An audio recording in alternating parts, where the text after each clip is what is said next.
Hey Flosstube, how are you today? This is an off day for me. Typically I have been trying to do every 2 weeks on filming, but I will be out of town for some work travel, and I kind of just wanted to do a quick update. I had a few things to talk about, so I figured I'd talk about it. By the way, my name is Tracy. Here on Flosstube YouTube, I'm Tracy Stitches. On Instagram, I'm at Wild Princess. And I just want to thank everyone who's been subscribing. I've been getting new subscribers daily still, and kind of amazing. But I was talking to Melissa Stitchin on YouTube and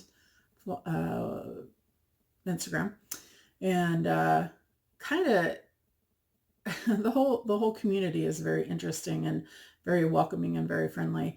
But I think for me right now, it's more about kind of documenting my progress on multiple levels. But it's kind of fun. I'm having a good time. The interaction is great, and I appreciate it. So anyway, I don't think this will be a very long video today. I just, like I said, had a few things to talk about. I'm going to be gone, so I thought I'd just do it and get it out of the way, and then I'll be back in a couple weeks again. Let's see. I'm going to start a little backwards today. I don't know. I haven't really decided the flow in which I want things to go. So I'm going to start with haul this week, and I do have a wee bit of haul. As I'm sure you'll know, Melissa and I are on a Stitch for Stash for 2020, which means we're trying to stitch from our stash and limit what we buy. We are following the general rules of the Stitch for Stash group on Facebook, but we're not allowing ourselves a monthly reward. Reward's not the right word. We're not doing just a monthly amount by default. Any credits we earn will be from finishes and then gift money. So, excuse me. So, I currently actually have a balance of $157 in my Stitch for Stash, and that is because I have some finishes. I have, let me go and look real quick. I have $25 worth of finish credit. I also have a $50 balance gift card that I got from Melissa for Christmas that I've been saving because I knew we were going into Stitch for Stash for 2020. So I ended up saving that. And then my tax return is going to be coming through this week, and I'm allotting myself $100 for Stitch for Stash. So with the finish credits and the gift from Melissa for Christmas, and then the little bit of stash that I bought this week, that leaves my balance at $157, which is not a bad thing because I will be visiting the attic next weekend, and I don't expect to leave there empty-handed. I don't have anything on my list, but I don't expect to leave there empty-handed. So anyway, the first thing that I ended up buying was people have been talking about Brandy Be Stitch Me, and Nick Stitches has talked about her quite a bit, and I ended up joining the group, her Facebook group, last Friday, like a week ago Friday, in time for Friday night fight night. Just because I was curious, she had teased the fabrics for that night, and one of them caught my eye, and so I went ahead and joined in and ended up getting a piece of her fabric. And the piece that I got was a 32 count Lugana sorbet. I don't know if you can see this, but it is really beautiful. The modeling in it is great. The colors are perfect. It's a fat quarter. She charged, what was the sticker? It said $20. She gave us a 10% discount, so $18 I paid for that. Great price. She shipped it. I think I paid for it Sunday. she invoiced me, and I had it Wednesday. Not bad, right? So quick shipping, beautiful fabric. It's super soft. It's Lugana. And I bought it for a reason.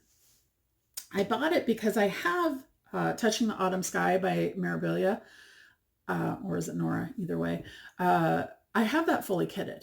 And I had it previously kitted with a piece of Picture This Plus Da Vinci. And when you look at Da Vinci on their website, it's beautiful. It's a modeling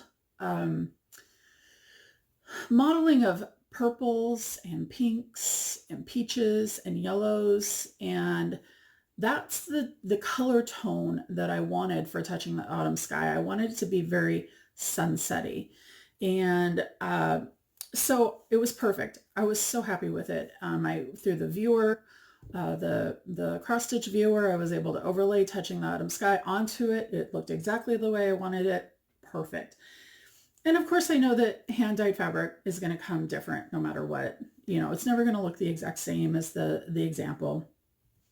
Nevertheless, I ordered a piece of Lugana, 32 count, fat quarter, Da Vinci, and this is what I got. And it is well within the expected color range of it, but it was way more purple than I had bargained for. And I went ahead and kitted with it, knowing that I wasn't happy with it, but nothing to be done about it at that point. So I figured I'd either suck it up and stitch on it, or I would come across something at some point. And I came across something at some point. So I am much happier with this selection. So Touching the Autumn Sky may be a start for me this year based on that, but we'll see either way. And then I'll put the Da Vinci in my stash, and I'll use it for something. Maybe a Halloween piece might be a good purple. I don't know. We'll see. We'll come up with something for sure to use that for. So yeah. So that was my haul. That was my own haul, $18. So still have quite a nice balance to go for the attic next week. And maybe I won't spend it all. Maybe I'll spend it all. Maybe I'll go in the hole. I don't know. We'll see. We'll see what happens. I've never been. I don't know what to expect, except for that everyone told me that it's great. So I'm looking forward to that. So one other thing that I want to talk about as well is a whip that I have not talked about. I started this back in, let me just verify on my sheet here. I started this in 2006. And the reason why I haven't talked about it is because I'm torn on it. It was back when I was getting back into cross stitching. I had taken a little bit of a break, and then I kind of started poking at it again. And one of the reasons why I started stitching again was because it was one of the items that I could give as a gift to my grandmother, and she appreciated. And she, it worked. I was a paper crafter. I still am a paper crafter. And I had, tried making cards or scrapbooks for her or whatever, and they were fine. But it was one of those things you could tell that maybe not her favorite thing. So one year I had done a cross stitch for her, a teacup stack. It was a dimensions kit probably. And I remember it was the first piece I probably ever finished way back in the early 2000s. And there was so much back stitching. I didn't do it. I was like, I'm not doing all that back stitching. And I didn't. And it looks perfectly fine. Now, the funny thing is that piece still hangs in my mother's kitchen today. And I look at it, and it's on Ada, which isn't my favorite fabric. And it's not back stitched. So now I look at it and I'm like, I really should stitch that again, or unframe it and fix the back stitching. But at this point, 20 years down the road, it is what it is. It actually still looks pretty good. But yeah, I took shortcuts, clearly. So anyway, so then I started poking around at stitching for her a little bit more. And back in 2005, 2006, I don't remember what where we congregated online. There was clearly message boards. And in one of those message boards, I had come across this chart. And this lady named Joanna Roberts was looking for a project that would keep her busy for an extended period of time. And she just couldn't really find one she was looking for or something like that. And her husband decided they were going to take on this project where they were going to chart the Sistine Chapel, and she was going to stitch it, and, you know, in a fairly large size. And so she did it. And over the course of 10 years, she created this chart and stitched this piece. And I'm going to show you the front of this book to start with so that you can get it's glaring there. That's not bad. An idea. Now that is on 2.5 yards of fabric. And I'm not sure, I'd have to go back and look to see what kind of fabric she stitched on. I'm not sure if she did it on Aida or on a linen or what, but there are 1/4 stitches in this piece. So I didn't end up getting an Aida because that would have been crazy. But so I was obsessed with this pattern, and I bought the book. It was, you know, I don't remember what I paid for it back then, but it's a large book. She did 45 individual patterns for each panel. Each panel has its own pattern. And so it's 45 pages or 45 charts. And then each chart is several pages, of course. This is the first full coverage piece I've worked on before I knew what full coverage was. Before I knew what a HAID was. This was it. And so I got the chart. I ordered fabric. I ordered fabric. I want to say that I got it from Stitchin Bits and Bobs. I think Bobby ordered it for me. A 2.5 yard cut of it's 30 count old ivory legacy linen. And I went and I got a full set of DMC, and I was going to stitch this thing. And I did start. And very quickly, I realized that, oh my, this is going to be a lot of work. I had found a Yahoo group that Joanna was the owner of and participated in that. And, you know, so you got a lot of good information. And there's people that made a lot of good progress on it. And maybe still have, I don't know. I don't know if that Yahoo group still exists. I'm not sure. But either way, I don't know how to show this very well. Either way, I did start. And I started in a corner. I started on panel 45, which was the lower left panel. Ugh, bummer. I should have looked at this before I started this video, clearly. But here, maybe I got it here. This is my start on it. And one of my struggles with this pattern is the blends in this pattern. There are so many blends, and you're not going to be able to see, I'm sure, but the blends are crazy. And I'm sure that's why she was able to get the look that she got.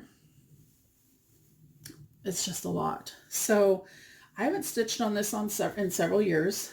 I always say that it's going to be my winter project. It's going to be my winter project. And then I never do. It's stored in a pillowcase that I put away so that it won't get ruined. And when I decided to abandon the America land that we love, I had kind of decided, or earlier in January, I kind of had decided that I was going to abandon Sistine Chapel as well. Realistically, am I going to stitch something that large? Probably not. Realistically, am I going to be happy stitching it with all the blends in it? Definitely not.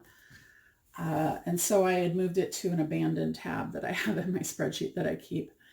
And thought, well, I'll just cut up, that's 2.5 yards of linen, 30 count linen. It's not, it's just a rather plain linen, but it could be tea and coffee dyed and baked, or dyed with some red dye or something. You can turn it into something that's not just plain old ivory. But as I keep thinking about it, I don't know what I'm going to do.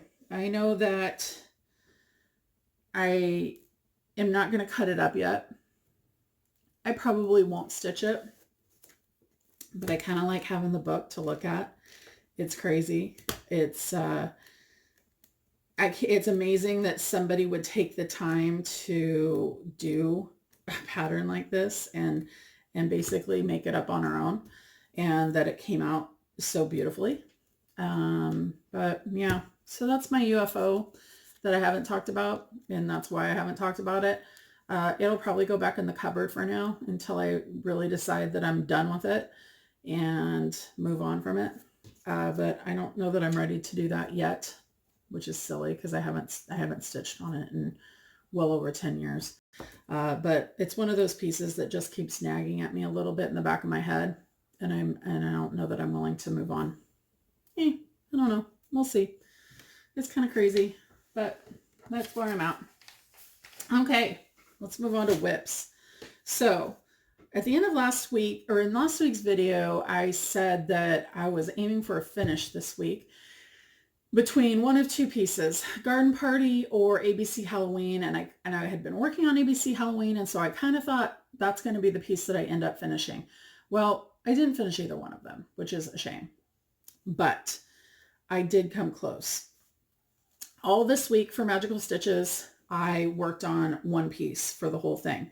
I did about 1,200 stitches almost in regular homework stitches on this, because I did a lot of penalty stitches on it. And then I did 600 stitches worth of extra credits. I did 2 extra credits for February on this piece.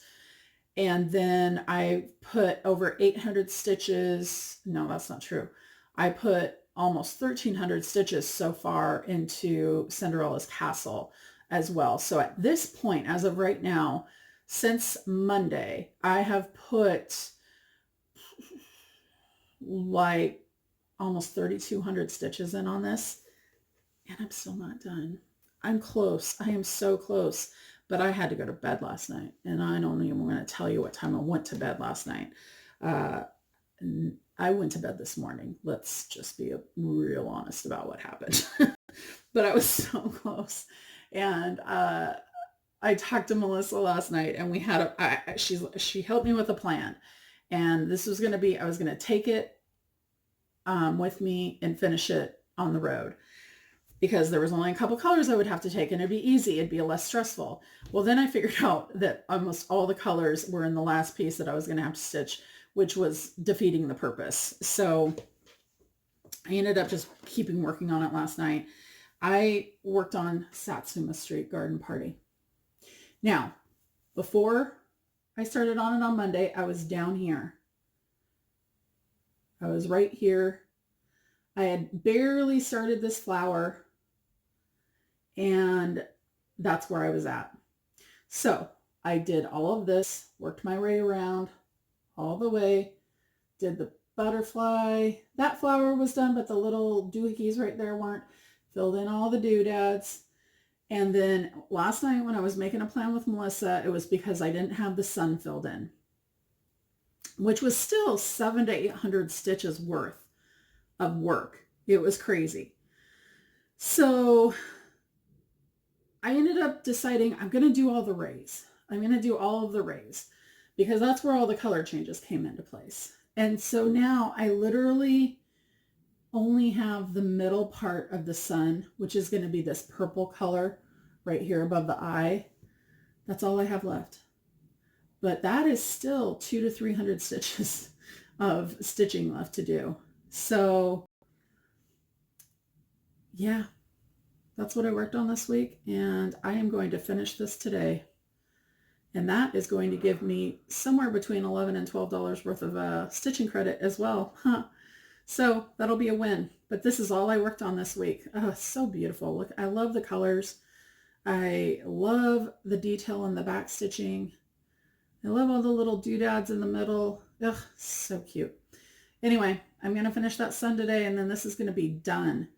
And then Jody of Satsuma Street, she had last summer posted a finish of this where she had made a pillow in the shape of this. And I am obsessed with that pillow. I am going to try to figure out how to do that.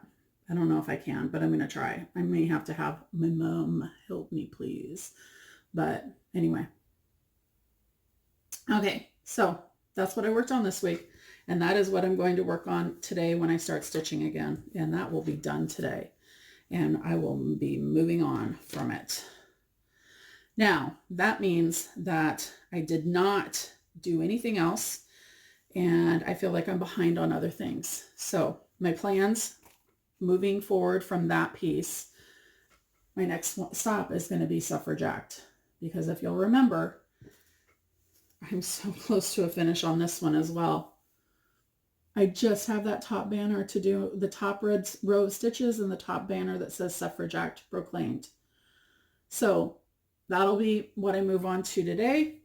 When I'm done with Satsuma Street, I have this set up to use for the other 2 extra credits in February.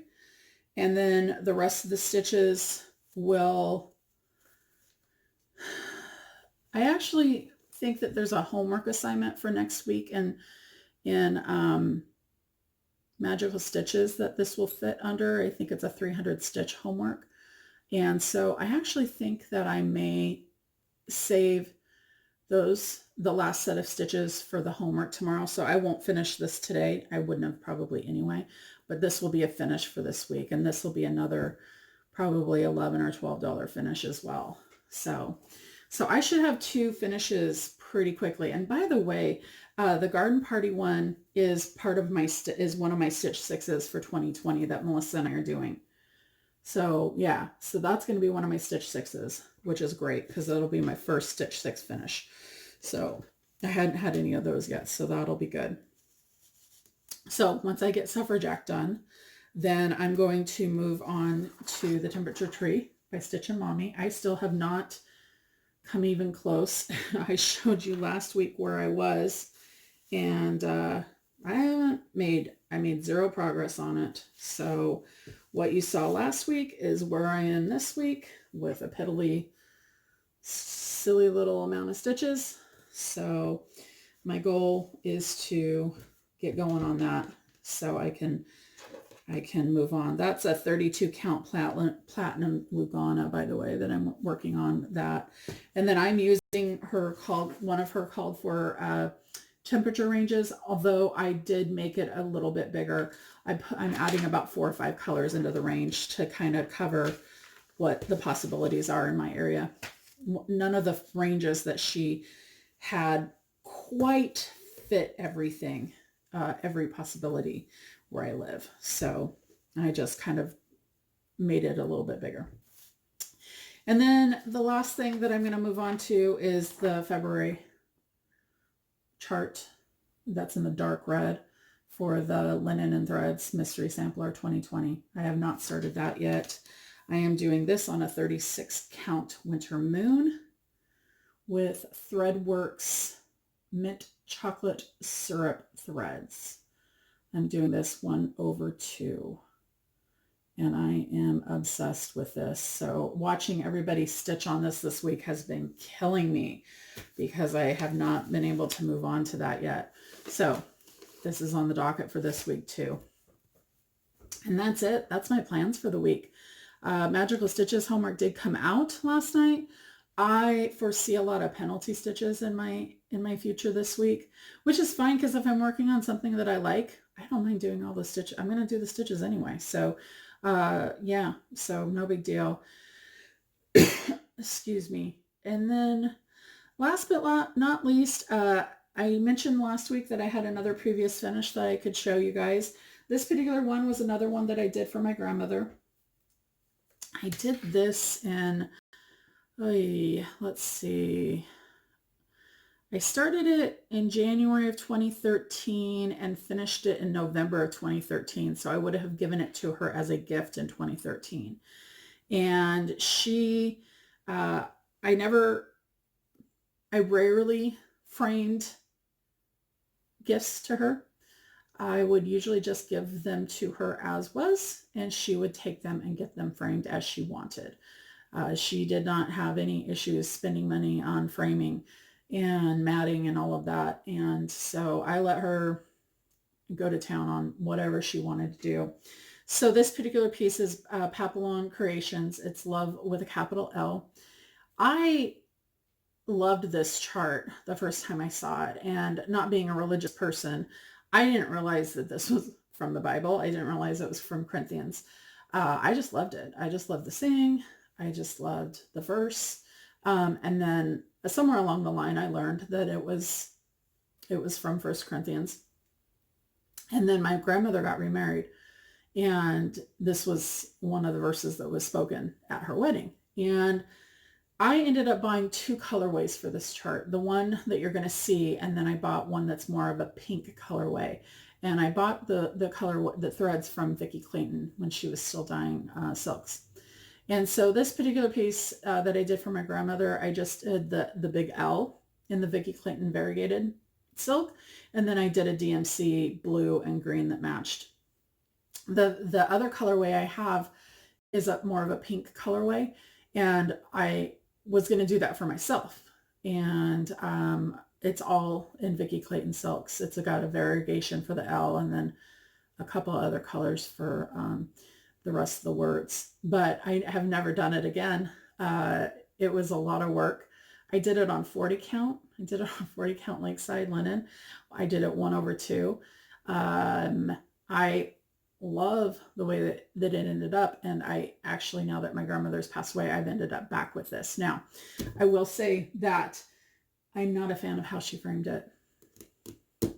It would not fit in my house. It would not be something I chose to hang on the wall. So I'm really torn on what I should do with it. On if I should take it and have it reframed, or what. But there's going to be massive glare on it. But let's see if I can get it up close so you can see that L is in that Vicki Clayton silk variegation. And then I did a blue and a green DMC on the rest to match it. I love it. I think it turned out really great. There's about 3 mistakes in here. I don't know that I could point them out anymore. I used to be able to point them out, but they were small enough that you really would have had to know where they were. And like I said, I just feel like the frame is too heavy, too dark. Maybe I could change the frame, grunge it up. I don't know. I don't know what I'm going to do with it. Right now it's going to go in a closet until I decide. And to be honest, I don't have anything on my walls in this new house yet. That picture right there is just leaning up against the wall. And the only reason it's there is because one of my friend/coworkers yelled at me that I had nothing on the wall behind me in my videos. So there you go. Hey, Ange. Anyway, so that's all I have today. Just wanted to kind of do a quick video, catch up for the week, make my plans for the next week. And head to the attic next week. Kind of excited about that. And then I'll be back in a couple weeks. So anyway, I hope you all have a good 2 weeks, and I'll see you when I get back.